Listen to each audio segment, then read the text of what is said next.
Hello, this is Ray with Get Real Ray, a place and space for life and business tips from this creative soul to hopefully inspire you on your journey, or at the very least provide you with some laughs or some kisses. Oh my goodness.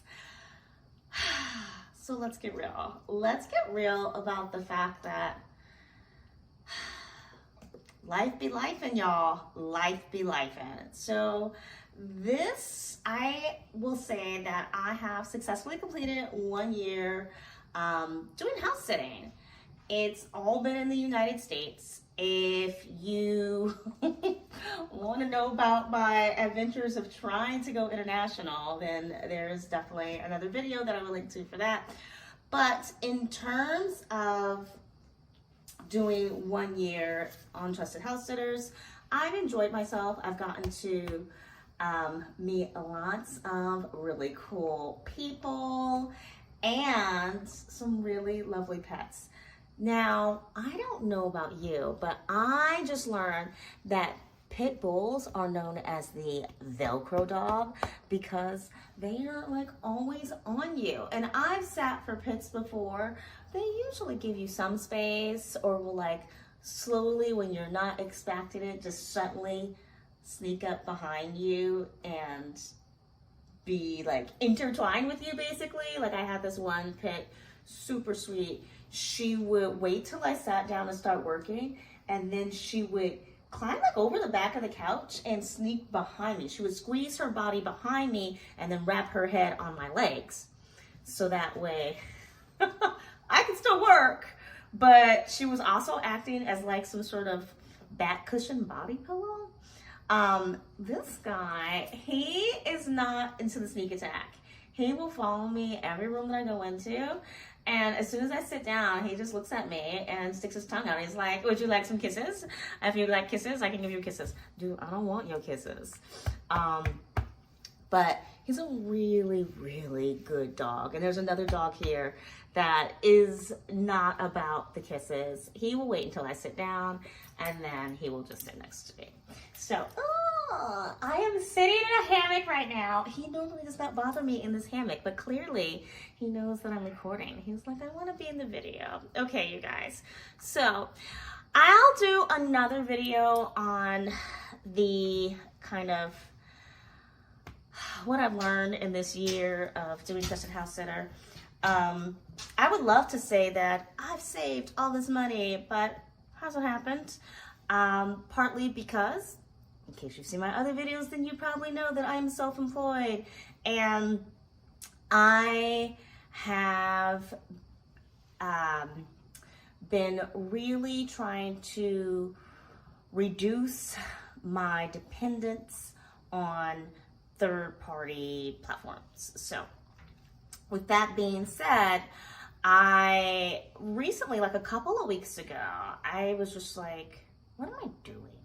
You know, I'm tired of being broke. It's been a year that I've been trying to revamp things and get direct customers. And I was pretty frustrated because I thought I found the way to get direct customers. I signed up to get customers through the scholarship program. The first school semester that I used the program, things were great. I was like, yay, this is amazing. Here we are going into the next semester. And I'm like, why haven't I received any signups? I need to figure out some kind of marketing. Let me fix X, Y, and Z. And now let me go ahead and get into getting direct customers. Now, with that being said, you know, I'm going from house sit to house sit. I'm looking for places to sit. I've got other things that are happening in my life that are kind of reducing my ability to really get into this marketing right away, and my income is dwindling. So I'm also trying to spend time doing what I can to get money to come in, so that way I can afford to pay the bill for the website hosting or feed myself so that I have the energy to teach another class and continue to work for myself. So all of these things, right? And this is not just me in my life. This happens for a lot of people where you're working on something, but there's always something else that seems to get in the way. Life be lifing. And so I finally got a chance to look into, why haven't I received anything going on with this grant? Was I supposed to, we have to reapply every year? Like, I don't know. And lo and behold, I come to find out that this grant, thanks to the current administration in the United States, yeah, the grant is done.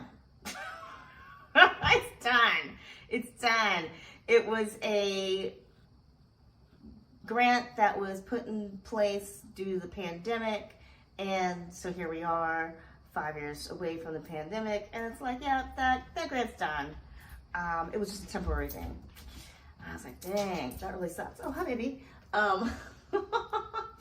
So here I was, so proud of myself for having found this source of income, and then lo and behold, we find, oh yeah, that's not going to be a source of income.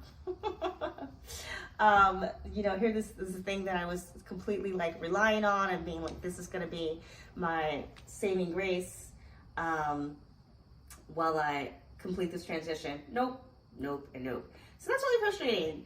It's like, okay, so let me put this in a different little realm. Say you went and took a bunch of classes to become a web developer or something like that, and you were super excited, you've got job interviews lined up, and then all of a sudden you're not getting any offers, and those job interviews have suddenly kind of vanished. You're like, wait, what is going on? I thought things were gonna happen.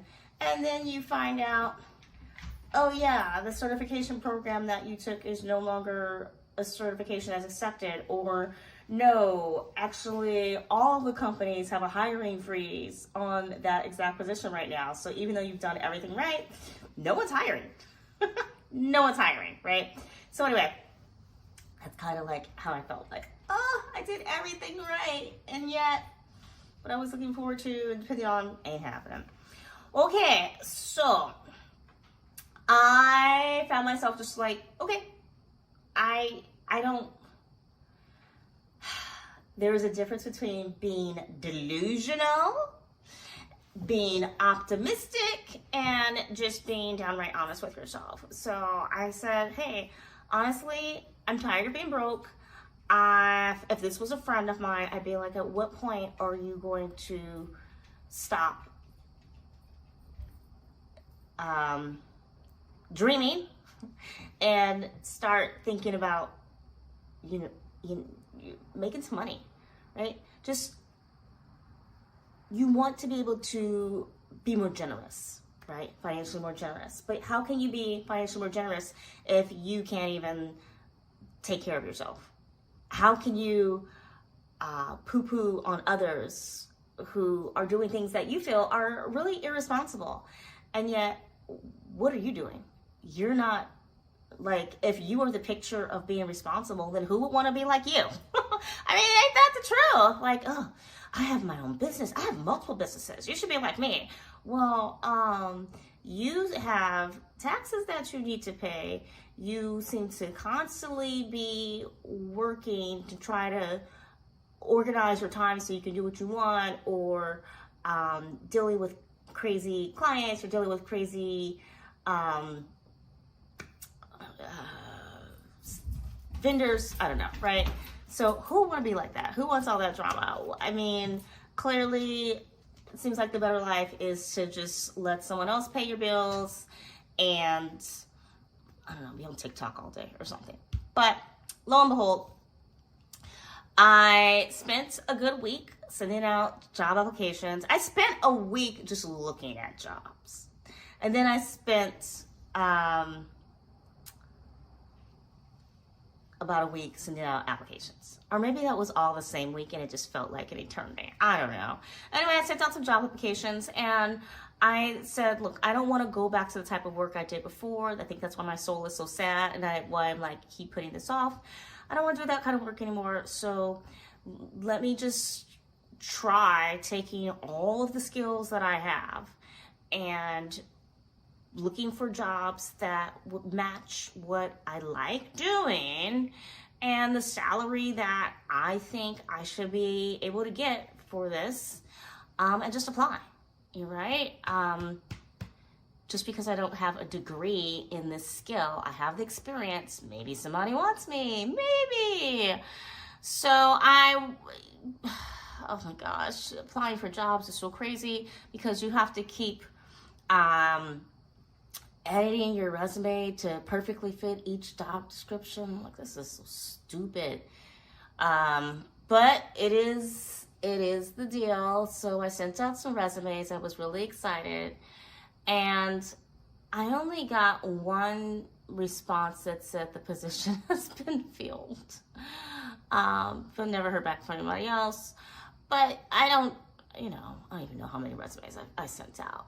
But I went on all these websites for remote jobs and flex jobs, and I'm like, I could do this, And then I see some YouTube video where some girl is talking about how she works 2 full-time jobs, and she logs into one job, and then after work she logs into another job, and has like a short little meal break, and she's on her treadmill while she's still being available online for this customer service thing. And I'm thinking, I can do that. I can be her. I mean, look at this young lady. She's doing what she needs to do to make her money. I need to stop whining and get out there and get the money. Why get the money? So that I can be generous and I can not be working when I'm 90. Yeah. Life is not about getting money, you guys, but it is about making sure that you live the life that makes you feel fulfilled. And I can tell you, constantly checking whether or not payments have come in is not exactly my way of saying, oh, my life feels fulfilled. Okay, so I'm sitting in this really cool hammock, and the light's kind of doing, like, it's kind of dark outside. So I think I'm going to adjust where I'm sitting right now. So, abracadabra, pause for a sec. Okay, so, as I was saying, I applied for jobs, and I'm accepting this as my fate. I'm gonna have to go back to working for other people full time. Like, come on, girl, get it done. And then I went to do a house sit. Oh my God, why? So jealous, this guy. I went to go do a house sit, and I was telling the homeowner what I do, and she's like, oh, send me your website. Oh my God, this dog. Send me your website. And I was like, oh, okay. And I thought, oh my gosh, I have more than one website, and I'm not really sure which is interested. So I just sent her basically she's what she was, blah, blah, blah, blah. She had a friend who, she's like, oh, my friend might be able to use your service. Why don't you send me your website? And I'm thinking, oh, that website doesn't really show that I do that service. They're going to be like, why are you sending me this? So I'll send her this other site as well. And so I got a text message back like, you got a lot of websites. And I'm thinking, I sent you 2, but I have 5. But I didn't tell her. I was like, okay. And then she sent me another text message saying, hey, your website's great and all, but it just doesn't really show you. Like, it doesn't sell you. And I was like, well, no, because XYZ. And she said, oh, I really think you should sell you. And I have talked to so many business advice people through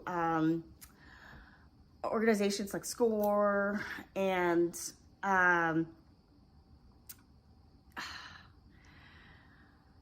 I've spent a lot of time studying websites and marketing and how to sell oneself.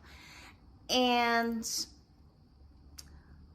I had rebranded. So originally the website was, we provide in-person dance lessons. Okay, then everything went online. So now we provide online dance lessons. But the business grew to be more than dance lessons. So now it's like, well, no longer I provide dance lessons, but we, the team, provide more than dance lessons. We provide dance and technology. And so I was really pushing this brand of Performing Arts and Technology Center. And I had other teachers, but then I wound up no longer having other teachers and taking away a lot of the other programming. I would say up until last year, the tech classes were still going strong. And then earlier this year, I think I had like one tech student, and that was really frustrating. I'm like, wait a minute, this has been one of our top selling programs, and now it's not again? Like, what's going on? So here I am, frustrated, like, I just need the money to come in. I just need to let people know that I'm selling these things. But maybe the focus needed to be on, well, instead of getting people to understand that you're selling these things, remove, it's not built in like the brand name. So just remove them. Just remove them. I mean, if people aren't buying, just remove it.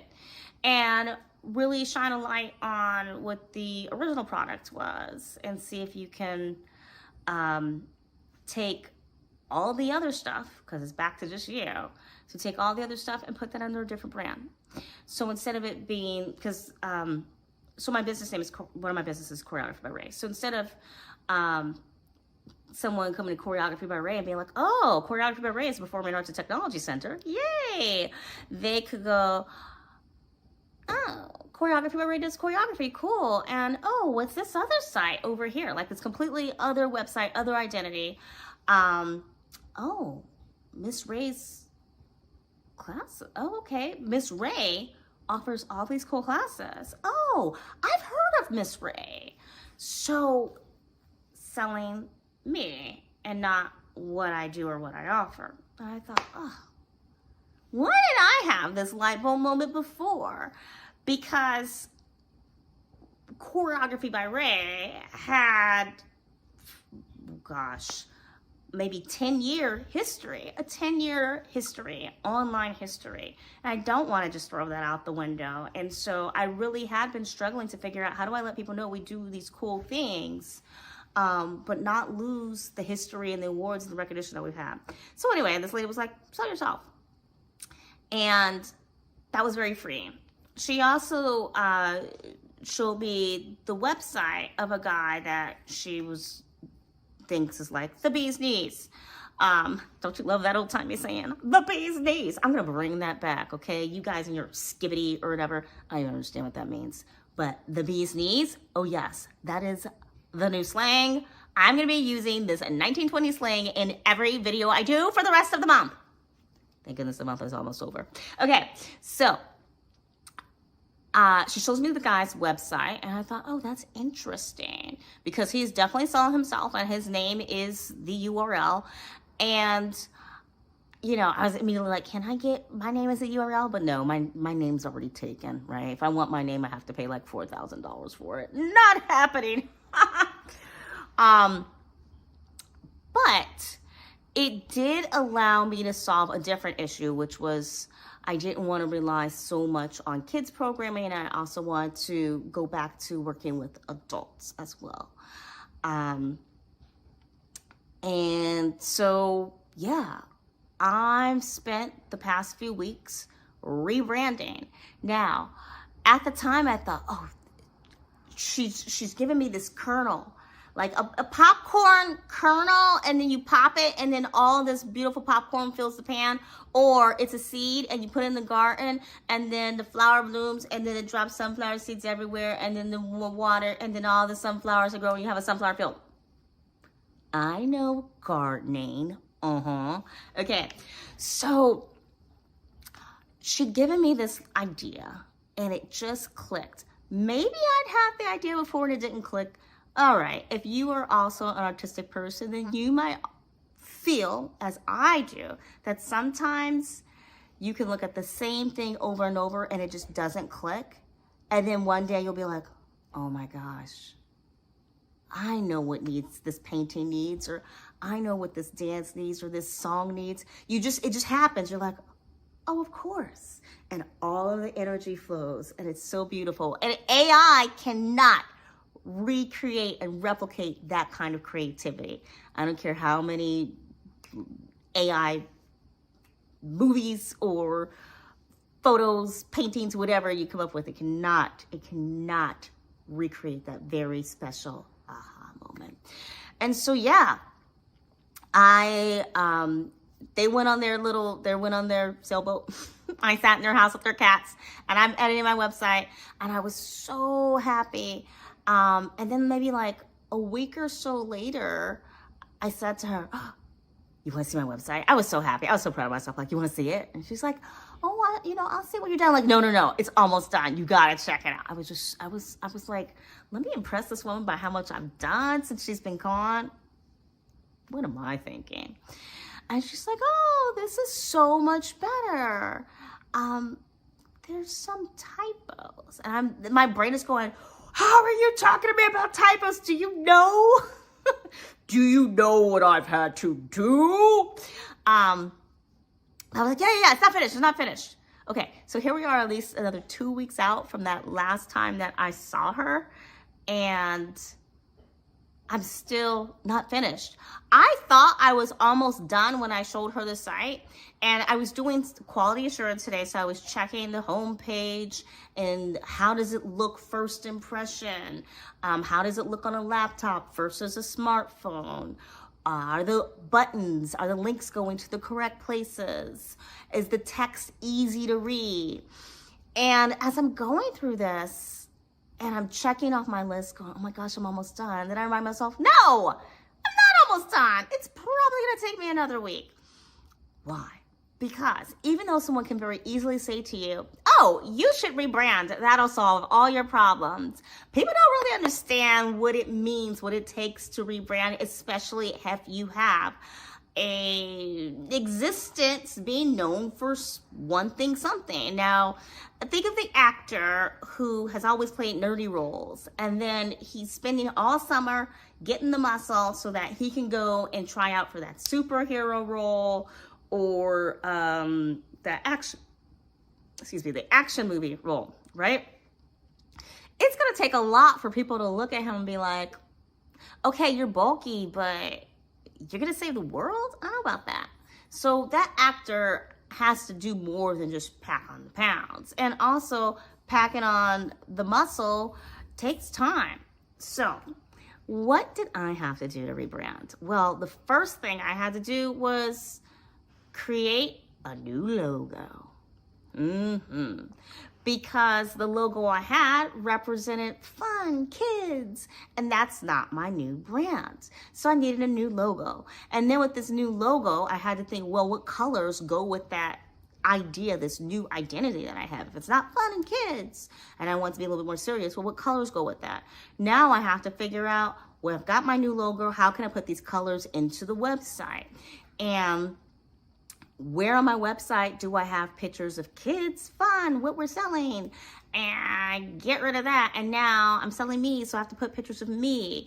And what pictures do I have of me that show either I'm approachable or I'm doing the thing that I say I can help other people do? So now I've got to go through all my photos. I'm looking for video clips. Now I've got to also check out the testimonials. If all my testimonials are from parents, it's going to seem like I only work with kids. So now I have to go through my testimonials and see which ones do I have that are from adults talking about their success. Do I have any video from adults that I've worked with where I have the rights to publish that video publicly? Because I've worked with a lot of adults and we may record something in their private lesson, but that was something for them to practice with, or something they recorded and then sent me later, but I don't have anything in writing saying, yes, I can go ahead and publish this any way that I want. Because if you purchase a private lesson, you have the right to expect that it is private and not that your video will go public. So now we're new logo, new pictures and video on the website, new statements, new buttons.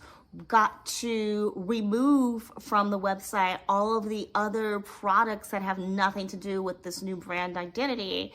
And also, I'm not getting rid of this other stuff. They just will live under a different brand.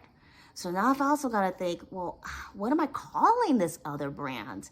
And what can I do to set up the other brand to have it so streamlined and minimal that I'm not overextending myself? Because if I have 2 podcasts and 5 websites, and 2 YouTube channels, right? This is partly why I'm like, no Instagram, no Facebook. I don't have time to keep up with all these things. So I don't want to put myself out there where I have all this extra work and I'm not going to be able to meet those obligations. Yeah, so rebranding is not easy. It does take time. I did reach one point tonight where I was like, maybe I should just launch and I don't want to do this anymore. Like, I'm tired. I'm tired of looking at this text. I'm tired of trying to figure out why the dashboard doesn't look the way I want it to, why the code isn't working. And a lot of the stuff that I'm doing is stuff that someone would hire someone else to do. Like, I do my own websites. It would be great to be like, you know what? This dashboard doesn't look the way I want it to look. Let me hire a web developer to go ahead and put together some code, fix this for me. Or I know that I need to have this group membership aspect to the platform. So let me go ahead and buy this plugin, put it in the website, and then let's rock and roll. Only, hey, guess what? That plugin costs, $200 annually, and the web developer is going to cost $1,000. And I don't have that money coming in right now. So it's not like I have the time to save up to do this whole rebrand. I have to figure out what can I do now with what I have now. So it has definitely been a process, but it's been a good learning experience, and it had me excited about my business again. And I hadn't been excited for a while because it was just like, man, every time I try something, it seems like it's another punch. It's another step back. What is it? 1 step forward, 2 steps back. So the launch will happen before the end of September. I'm excited about it, and fingers crossed, guys. I don't want to go through another rebrand because I think I've rebranded like 5 times within the last 5 years. So yeah, I'm really looking forward to it. And if you are somebody who is in a rut and you're stuck, think about how can you rebrand? How can you change what you're offering to the world, whether it be personal offerings or professional offerings, and make it happen. Okay, I have to go to work now. But I hope you found this interesting, maybe even helpful. Until next time, I think we need to do a video on personal rebranding later. But until next time, peace.